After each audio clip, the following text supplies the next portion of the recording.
What's going on, y'all? Machiavelli Mills TV. First, let me say this, man. You know women's college basketball is cracking when the whole world is watching. I'm talking about everybody watching. People that I know do not normally watch women's basketball locked in. My timeline on Twitter, on Facebook was full of LSU and Iowa game commentary, all of that, man. And because the game was just that exciting. At halftime, it was tied up 45-45. You didn't know which way the game was going to go. Seriously, when I'm watching this game, Caitlin Clark is official like a referee with a whistle. She got everybody rocking like a cutoff stocking. I'm sorry, I'm using all those early 2000s slogans, right? But Caitlin Clark is everything people think she is.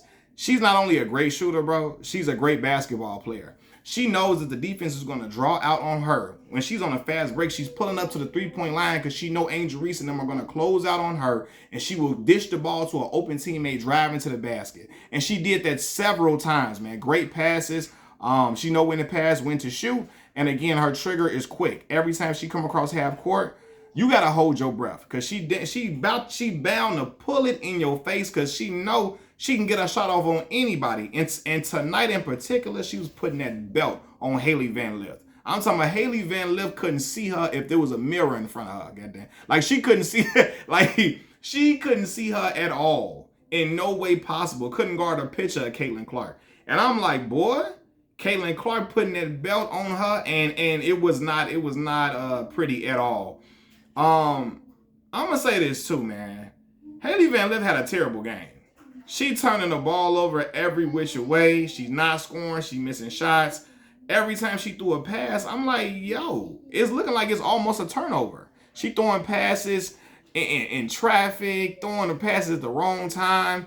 And, you know, I know the young lady, she was great at Louisville and stuff like that, right? But, yeah, man, it wasn't a great game for her at all. And then for a while, it seemed like LSU had a lid on the basket. Angel Reese went on like a 10-0 run. Then she went cold, couldn't buy a basket. Flau'jae was responding, but then even Flau'jae had some misses here and there.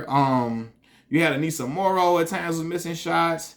Michaela Williams at times was missing some shots as well. So it was just, man, it was a really up and down game at times for LSU where they couldn't get in rhythm. I think at one point, just to start the second half, they was like 2 of 17 from the field or something. Y'all, I think I got that right.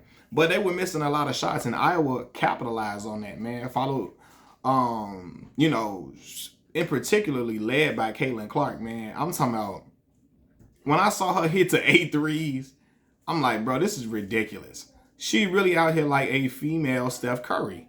And again, man, this is scary to watch because I'm like, yo, any team you got to lead, boy, listen, it might not be safe because I'm talking about she can dribble, she can go to the cup, any type of. I'm like, yeah, her arsenal offensively is beautiful. And it'll translate well to the WNBA in my opinion. Now it's gonna be more physical for her, but again, when you got a shot like that and you know how to get it off, you're gonna be able to do it. Especially now, I'm sorry to say this, y'all, not in the men's game. She's not gonna be able to do that because those men are much more athletic than the women. And it's dudes that's buried in the bench at the bottom of the bench that will jump and block her shot. That will be physical with her. That will play defense to where they are super quick and athletic, where she's not going to be able to even get around them, even if her shot is not getting off.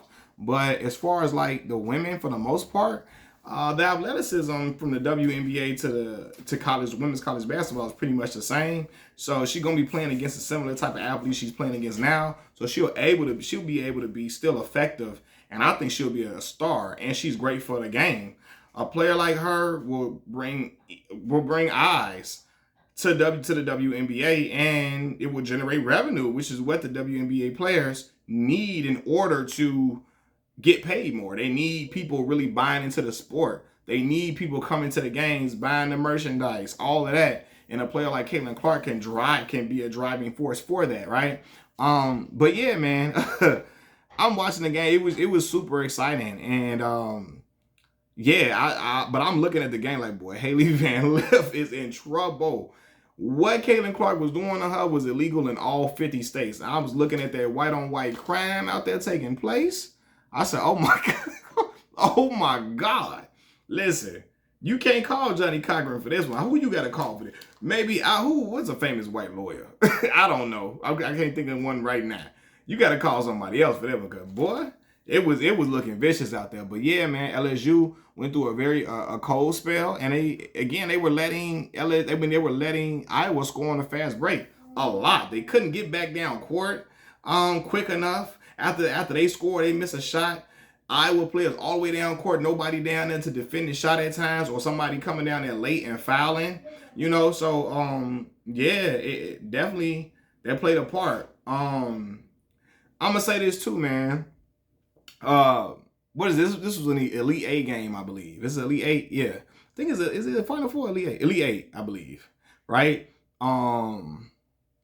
Angel Reese can come back next year. I think she's gonna come back because there's more money in her staying at LSU than it is going to the WNBA right now. And I'm sorry, if I'm a women player, I'm staying in college as long as possible with them NIL deals to try to bring up. I want the bread. I want the cake. I need all of that. And some people might say it's selfish, but when you see that they don't make, she's making more now than she would ever make in any year in the WNBA. So it makes sense for her to stay. Caitlin Clark, she gone, of course, she up out of there. She's just trying to get a national championship in the process, but we gonna see what South Carolina and all the other teams got to say about it. Juju Watkins and UConn on right now, so we gonna see how that go. But yeah, man, phenomenal game. I'm intrigued, and Caitlin Clark is the real deal. I'm talking about, listen, listen, when I'm seeing her scoring like this, I'm like, yeah, this looked like Steph was looking when he won the MVP trophy unanimously. Every time he got the ball past half court, you just knew you just held your breath. Even if you played great defense with a hand in his face, you figure like, oh my God, this gonna go in. Dog, this gonna go in, this gonna go in. What we gonna do? Because it's hard to come back and when you get down by a wide margin when she's already on fire, it's hard to kind of like cut down into the lead when you know she's capable of like two defenders being on her, she knocking down a shot and coming across half court and knocking it down like crazy, man. So, but congratulations to the Iowa Hawkeyes. Great game. And let's see what they will do going forth. Great season to the LSU Tigers. Let's see what Angel Reese is going to do. I like Flau'jae, man. Flau'jae can hoop, man. She got a lot of game about it, man. I can't wait to see what she's going to, what she going to do going forth. Angel Reese, I think she's going to stay, but I want to see how Flau'jae's career plays out as well, man. Anissa Morrow, a lot of them girls too. Michaela Williams, all of them. Machiavelli Mills TV, I'm out. Peace.